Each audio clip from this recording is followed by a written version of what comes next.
So friends, welcome back to my YouTube channel learn science. आज हम chapter number 8 soil का part 6 लेकर के आए हैं, जिसमें आज हम पढ़ने वाले हैं prevention of soil erosion. Okay, पिछले पार्ट में हमने सॉइल सुटेबिलिटी फॉर क्रॉप्स को और सॉइल इरोजन को कम्प्लीटली डिटेल में पढ़ लिया है, जिसमें मैं आपको थोड़ा सा रिकैप दे देती हूँ, क्योंकि आज का जो टॉपिक है वो कम्प्लीटली उसी से ही रिलेट है। तो हमने सॉइल इरोजन में क्या पढ़ा था? सॉइल इरोजन में हमने पढ़ा था कि जिसे हम मृदा अपरदन भी कहते हैं, वो काफ़ी वजहों से होती है, जिनमें पहला है डिफरेस्टेशन, यानी लार्ज स्केल पे आप जो है पेड़ों की कटाई कर दें। ओवरग्रेजिंग, बहुत ज़्यादा एक ही ज़मीन पर बार बार आप जो है जानवरों को वहाँ पे चरवाएं, वहाँ से उनको चराया जाए, वो ज़मीन ज़्यादा से ज़्यादा वहाँ पे जितनी भी ग्रास है उनको लार्ज स्केल पर रिमूव कर दिया जाए। फ्लड्स जहाँ पे आते हैं और जहाँ पे हैवी रेनफॉल होती है, तो वहाँ पे सॉइल इरोजन की जो संभावना है वो बहुत ज़्यादा ही बढ़ी हुई रहती है। इसके साथ ही इम्प्रॉपर फार्मिंग की जाए अगर पहाड़ों पर, तो भी इससे सॉइल इरोजन होता है। तो आज हम इसी को ही आगे बढ़ाते हैं। आज होगा हमारा जो टॉपिक है वो है प्रिवेंशन ऑफ सॉइल इरोजन। जाहिर सी बात है, कोई मसला है, कोई परेशानी है, तो उसका सोल्यूशन भी होगा। और कहते हैं ना कि जो परेशानी होती है सॉल्यूशन उसी में ही छुपा होता है।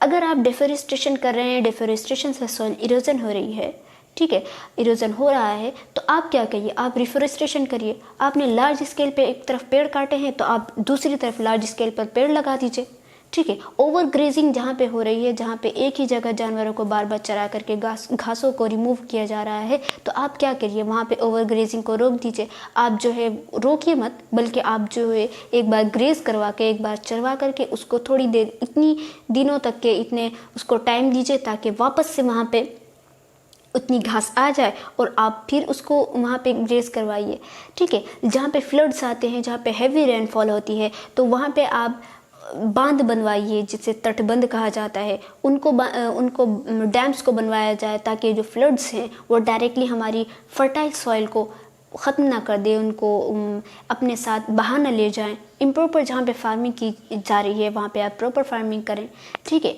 तो आज हम इसी को ही डिटेल में पढ़ते हैं। रिडक्शन और prevention of soil erosion is called soil conservation. बता रहे हैं कि रिडक्शन किया जाए या फिर प्रिवेंशन किया जाए। सॉइल इरोजन को रिडक्शन किया जाए, आप उसको रिड्यूस होने से बचाएं, तो इसी को ही हम सॉइल कंजर्वेशन कहते हैं, या जिसे हम सॉइल मृदा संरक्षण कहते हैं, ठीक है। The following are some of the measures that help in conserving soil. अब यहाँ पे इन्होंने कुछ हमें उपाय दिए हैं जिनको आप फॉलो करके आप कंजर्व कर सकते हैं सॉइल को। तो पहला मैंने आपको वही बताया, planting of trees in large number of on deforested land, जिसको हम रिफोरेस्टेशन भी कहते हैं, या और planting of trees in large number in an area where there was no forest previously, जिसे हम एफोरेस्टेशन कहते हैं। कि आप ऐसे एरियाज़ पे जहाँ पे कि आपने डिफोरेस्ट किया है, आपने जहाँ पे डिफोरेस्टेशन किया है, तो वहाँ पे आप रिफोरेस्टेशन कीजिए। वापस से वहाँ नहीं लगाइए। वहाँ अगर आपको कोई काम करना है तो आप दूसरे एरियाज़ में, दूसरे लैंड पर जितने आपने पेड़ काटे हैं उससे डबल मात्रा में आप पेड़ लगाइए, ठीक है। और ऐसे एरियाज़ में जहाँ पे कि पहले से कोई भी पेड़ उगावा नहीं, जहाँ पे कोई भी जंगल नहीं है, तो वहाँ पे आप एफोरेस्टेशन कीजिए, राइट। आपको क्या फ़र्क समझ में आ रहा है ना? डिफोरेस्टेशन का मतलब पेड़ों को काट लेना, रिफोरेस्टेशन का मतलब दोबारा से पेड़ों को लगाना, एफोरेस्टेशन का मतलब एकदम न्यू वे में, एकदम जहाँ पे पहले से कोई भी फॉरेस्ट नहीं था या जहाँ पे कोई भी पेड़ वेड़ नहीं थे, वहाँ पे आप बिल्कुल नए सिरे से आप पेड़ लगा रहे हैं, राइट। इन तीनों में आप डिफरेंस भी याद रखिएगा। Grasses and herbs can be use to cover large patches of loose soil. जो ग्रासेस होती हैं और जो हर्ब्स होती हैं, जो जड़ी बूटियाँ होती हैं, छोटे छोटे पेड़ जो होते हैं, वो क्या करते हैं, जो लूज हो गई है सॉइल को, जब हमने पेड़ काटे थे, तो पेड़ की काटने की वजह से उनकी जड़ों को उखाड़ा गया, तो जो सॉइल के पार्टिकल्स थे वो लूज हो गए थे ना। तो जो लूज हो गए, तो उनको क्या करना है, वो ये सभी ग्रासेस और हर्ब्स जो हैं वो उनको मतलब बहुत अच्छे से कवर कर लेते हैं, उनको बहुत अच्छे से उनको वापस से पकड़ लेते हैं, और सॉइल जो है आपकी फर्टाइल भी होती है, और प्लस जो है वहाँ से अगर विंड हो जाए, हवा अगर आती है, तेज़ हवाएं चलती है, या फिर बारिश होती है, या फिर फ्लड आता है, तो वहाँ पे वो उसके सॉइल के पार्टिकल्स उसके साथ बह नहीं जाते हैं। ठीक है, तो पहला तो ये आपका ये उपाय हो गया। दूसरा है, अच्छा यहाँ पे इन्होंने देखिए, यहाँ पे इन्होंने डिफोरेस्टेशन की एक बहुत ही दर्दनाक सी हमें तस्वीर दिखाई है, जिसमें आप देख सकते हैं कि पेड़ों को कैसे काटा गया है और कैसे सूखा हुआ सा लग रहा है हमें। तो हमें ऐसा नहीं करना चाहिए। अगर आप डिफोरेस्टेशन कर रहे हैं तो आपको चाहिए कि आप रिफोरेस्टेशन भी करें। ठीक है, अच्छा यहाँ पे एक रह गया है टैक स्पेस है हमारा, देख सकते हैं आप। Hydroponic is a technique with the help of which plants are grown in minerals nutrient solution not soil. एक आपको हाइड्रोपोनिक आपको एक न्यू टेक्निक है। इस टेक्निक में क्या होता है कि आपको जो प्लांट को ग्रो करने के लिए आपको मिट्टी की ज़रूरत नहीं होती, बल्कि आप क्या करते हैं, एक ऐसा सॉल्यूशन लेते हैं जिसमें मिनरल्स और न्यूट्रिएंट्स आपके फुल जितना प्लांट को ग्रो करने के लिए चाहिए होता है तो उसमें वो रहते हैं और उसके ज़रिए से प्लांट को ग्रो करवाया जाता है।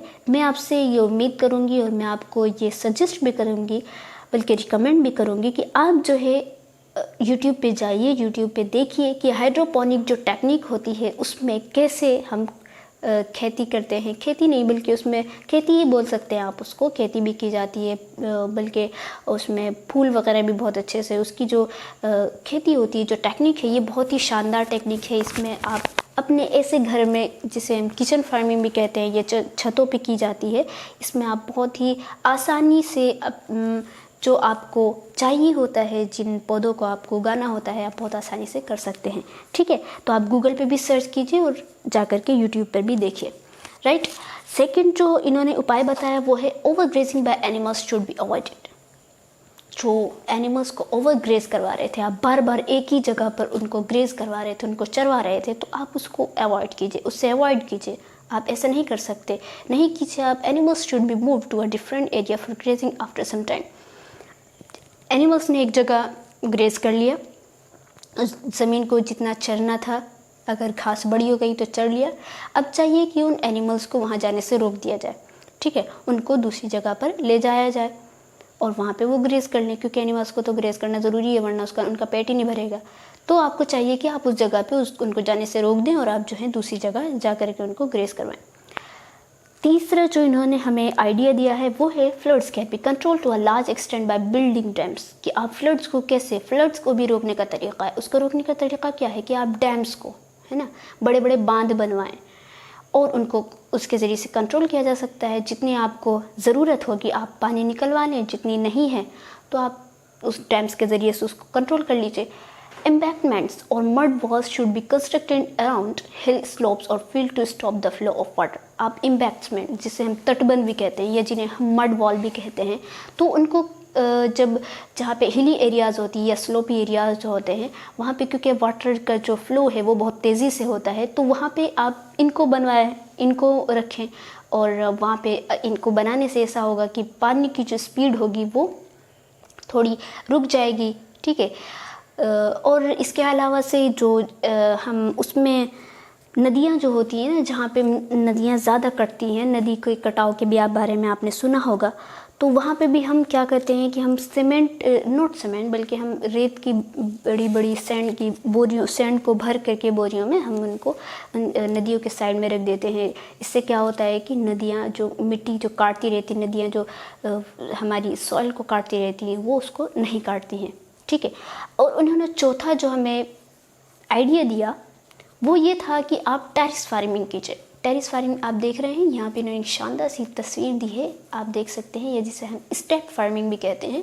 ये फार्मिंग आप अपने बहुत ये जो है फार्मिंग की जाती है हिली एरियाज़ में। ठीक है, और इस फार्मिंग का मकसद ये भी होता है कि एक तो आपको खेती करनी ही है, क्योंकि जो इस एरिया में जो लोग रहते हैं तो उनको खेती की ज़रूरत तो है ही, प्लस ये भी रहता है कि इसमें जो है सॉइल की इरोजन की संभावना कम हो जाती है। ठीक है, मिट्टी कम कटती है, जो फर्टाइल सॉइल है उनसे आप फ़ायदा भी उठा सकते हैं। ठीक है, terrace farming should be adopted in hilly areas. Hilly areas में किया जाता है या जहाँ पे स्लोपी लैंड हो वहाँ पे की जाती है। In this method suitable crops are grown on a slab. Slope कि जो सुटेबल क्रॉप्स होती हैं, जो वहाँ पे सुटेबल कर सकती हैं, उन्हीं क्रॉप्स को उगाया जाता है, ठीक है, which is cut into large steps called terraces. और इसमें क्या होता है कि देखिए ये जो पहाड़ है ना, इनको अब स्टेप की तरह, सीढ़ियों की तरह काट दिया जाता है। ऐसे इनको यहाँ पे जैसे ये सीढ़ियों की तरह इनको सीधा सीधा, जैसे सीढ़ियाँ होती हैं ना, आप आराम से इनको यहाँ से यहाँ तक ऊपर बिल्कुल जैसे सीढ़ियों की तरह जाते हैं। आप जिस तरह आप अपने घर की सीढ़ियों को आप अपने एग्जाम्पल ले लीजिए, ठीक है, कि उन्हीं उसी की तरह वहाँ पे खेती की जाती है, ठीक है, और इनको टेरेसेस कहा जाता है। This reduces the speed with which water flows down, thereby reducing soil erosion. और ये क्या करता है कि जो वाटर ऊपर से बहुत तेज़ी से, बहुत स्पीड से जो वाटर आ रहा है, इसको वो रोक देती है, ठीक है। क्या होती है भाई, जाहिर सी बात है, मिट्टी है, ऊपर से पानी बहुत तेज़ी से आ रहा है, तो जो यहाँ पे जो सबसे ऊपर जो खेती होगी, जो सबसे ऊपर जो क्रॉप उगाई हुई होगी, वो पानी थोड़ा सा एब्जॉर्ब कर लेगी। उसके नीचे आते आते, यहाँ आते आते पानी जो है नॉर्मल वे में आ जाएगा, जितना इस प्लांट को ज़रूरत होगी उतनी ही होगी। तो ये चीज़, एक तो ये है कि पानी की जो स्पीड है उसको रोक देता है, और दूसरी चीज़ ये है कि सॉइल इरोजन में ये इसको रिड्यूस कर देता है। सॉइल भी इरोजन नहीं होती, ठीक है, सॉइल नहीं कटती है। अब हमारा जो बहुत ही चिंताजनक है ये टॉपिक, वो क्या है, सॉइल पॉल्यूशन।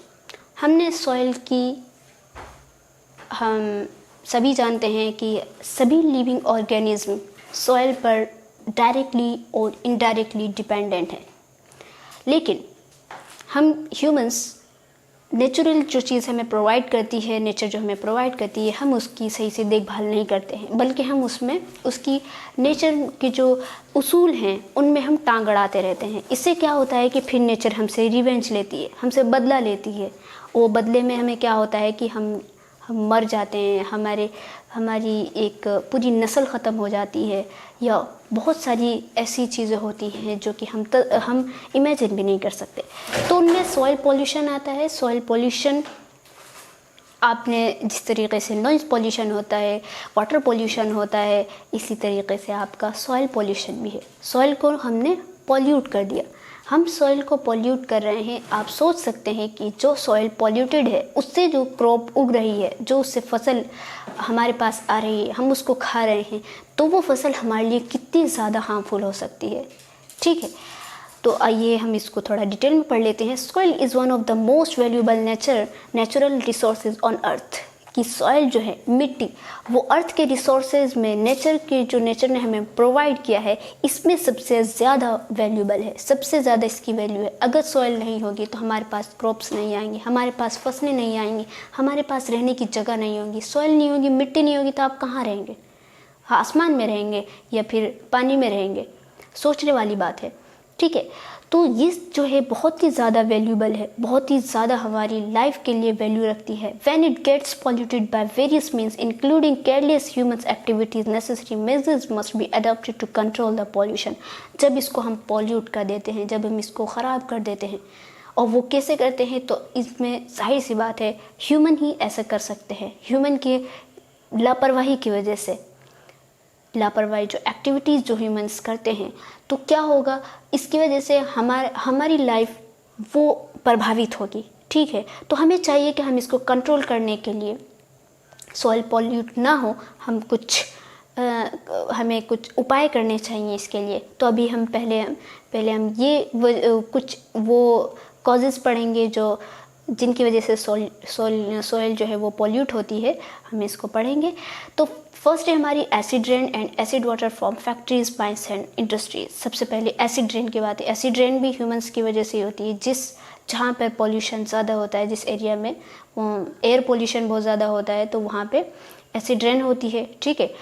और एसिड वाटर जो कैसे होगा, एसिड वाटर जो फैक्ट्रीज से, खानों से और इंडस्ट्रीज से जो एसिडिक वाटर निकलता है, जिसे हम नदियों में बहा देते हैं, जिसे हम समुद्रों में बहा देते हैं, तो ये जो है वाटर को एसिडिक बना देता है। सेकंड है हमारा improper dumping of garbage and sewage wastage in soil.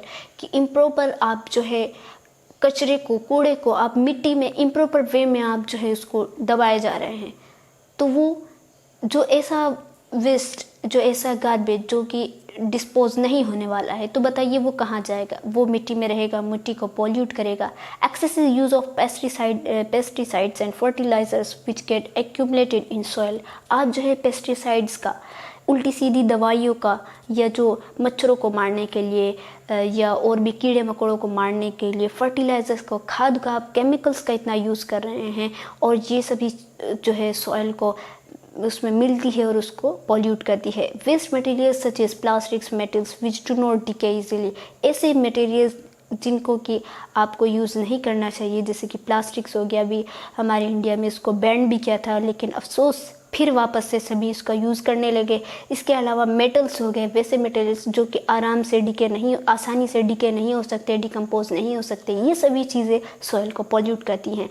Spring और लीकेज ऑफ केमिकल्स। आप केमिकल्स को जो फैक्ट्री से निकल रही हैं, आप उसको जो है डायरेक्टली आप सॉइल में डाल रहे हैं, क्योंकि आपने जब देखा कि नदियाँ पॉल्यूट हो रही हैं, नदियों की वजह से जो उसमें रहने वाले जानवर हैं वो आप खा रहे हैं, और आपने जब उनको पॉल्यूट होते हुए देखा तो आपने क्या किया? आपने जा कर के उसको सॉइल में, मिट्टी में आपने उसको लीक करना शुरू कर दिया, आपने उसमें डाल दिए, तो वो भी पॉल्यूट हो गई। अब परेशानी है तो सॉल्यूशन भी हम निकाल सकते हैं, उसको कंट्रोल तो कम से कम कर ही सकते हैं ना। अगर हम इसको ख़त्म तो नहीं कर सकते, क्योंकि कोई भी इंसान जो है वो नहीं मानते हैं। बहुत सारे लोग इसको कितना भी उनको बोल दो, लेकिन वो फिर भी वही काम ही करते हैं।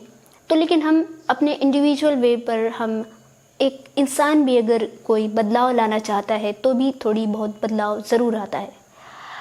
The following measures will have to control soil pollution. कुछ यहाँ पे इन्होंने उपाय दिए हैं जिसके ज़रिए से हम सॉइल पॉल्यूशन को कंट्रोल कर सकते हैं। पहला ये है कि solid waste should not be dumped on land, कि आप जो है सॉलिड वेस्ट जो है आप उसको ज़मीन में मत डंप करिए, वहाँ पे मत गाड़िए, ठीक है। They should be recycle and proper measure for disposal of sewage should be adopted. आप उसको रिसाइकिल कीजिए, आप उसको प्रॉपर वे में आप उसको जो है डिस्पोज भी कर सकते हैं। डिस्पोज भी करना अगर आप हो सकता है तो उसको डिस्पोज भी कीजिए, और ऐसा नहीं है, आप उसको रिसाइकिल भी कर सकते हैं। आपके मोहल्ले में जो कभी गलियों में जो आते हैं ना रद्दी वाले, ठीक है, ये सब क्या करते हैं, ये ले जा करके आपके सामानों को रिसाइकिल करते हैं। तो आपको चाहिए कि आप भी जो आपको लगे कि आपके घरों में वेस्ट है, आप ऐसे ही पड़ा हुआ है, तो आप उनको दे दीजिए, वो इनको रिसाइकिल करके यूज़ कर लेंगे, ठीक है। आप उसको खुद मत फेंकिए, इधर उधर मत फेंकिए, वरना वो सॉइल को पॉल्यूट कर सकता है। Animals and domestic waste should be use to produce biogas and eco friendly fuel. कि एनिमल्स और डोमेस्टिक वेस्ट जो होता है, आप बायोगैस को प्रोड्यूस करने में आप उसका यूज़ कीजिए, जो बहुत ही इको फ्रेंडली फ्यूल होता है, राइट। एंड थर्ड जो इन्होंने बताया हमारा, instead of excessive chemical pesticides and fertilisers organic pesticide should be used. आप जो है केमिकल पेस्टिसाइड्स का मत यूज़ करिए, फर्टिलाइजर्स जो केमिकल्स होते हैं उनका मत यूज़ करिए। ये चीज़ें सॉइल को बहुत ही ज़्यादा जो उसकी फर्टिलिटी को तो बढ़ा देती हैं, बट आदमी की लाइफ को घटा देती हैं, ह्यूमंस की लाइफ को घटा देती है। बल्कि ह्यूमन क्या, उसके साथ जो बेचारे छोटे मासूम जानवर हैं वो उसकी चपेट में आ जाते हैं, वो उनको खा लेते हैं, मर जाते हैं। जो क्या कहते हैं, पानी में जो एसिडिक वाटर की वजह से जो एसिडिटी बढ़ गई है समुद्र में या नदियों वगैरह में, तो इससे क्या होता है कि ह्यूमंस की फर्टिलिटी पावर वो घट जाती है, ठीक है। बहुत सारे नुकसान हैं, ये हम हायर क्लासेस में भी पढ़ेंगे। फोर्थ इन्होंने बताया, liquid waste from factories and mines should be properly treated before they are released into water bodies such as rivers and lakes. जब आप रिवर्स से जब आप फैक्ट्रीज से और खानों से जो आप पानी बहा रहे हैं नदियों में और समुद्र वगैरह में, तो आप उसको बहुत ही प्रॉपर्ली ट्रीट कर लीजिए। आप देख लीजिए कि इसके अंदर कहीं ऐसा तो नहीं है कि कुछ ऐसा एसिडिक मिला हुआ है या कुछ ऐसा टॉक्सिक मटेरियल मिला हुआ है कि जब वो जाएगा तो जो है उसमें जो जानवर हैं वो उनको खा लेंगे तो उनको मर जाएंगे, या फिर ये कि उन जानवरों को जब हम खाएंगे, मछली को ह्यूमंस खाते हैं या और भी बहुत सारे जानवर हैं जो जिनको हम खाते हैं, तो वो हमारे लिए नुकसान होगा। तो आप उसको प्रॉपर्ली ट्रीट कर लीजिए। आप देख लीजिए कि कहीं वो ह्यूमंस के लिए नुकसानदेह तो नहीं है, या उस पानी में जब वो जाएगा तो क्या वो जानवरों के लिए नुकसानदेह तो नहीं है। आप कुछ अगर वो ज़्यादा एसिडिक है तो उसको आप न्यूट्रल कर दीजिए, ठीक है। तो आज की वीडियो यहीं तक। आज हमने बहुत ही मेन टॉपिक पढ़ा है और बहुत ही ऐसा टॉपिक पढ़ा है जो कि हमारी लाइफ से रिलेट है।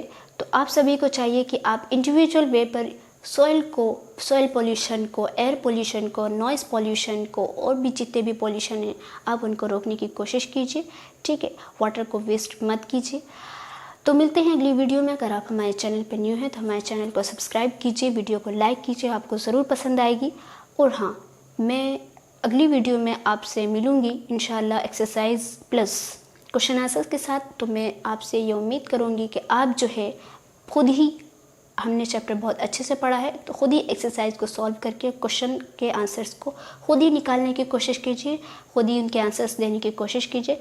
ये आपकी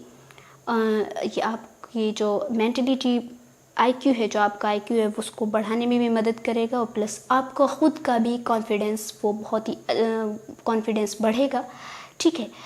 तो इंशाल्लाह मिलते हैं अगली वीडियो में। तब तक के लिए अस्सलाम वालेकुम।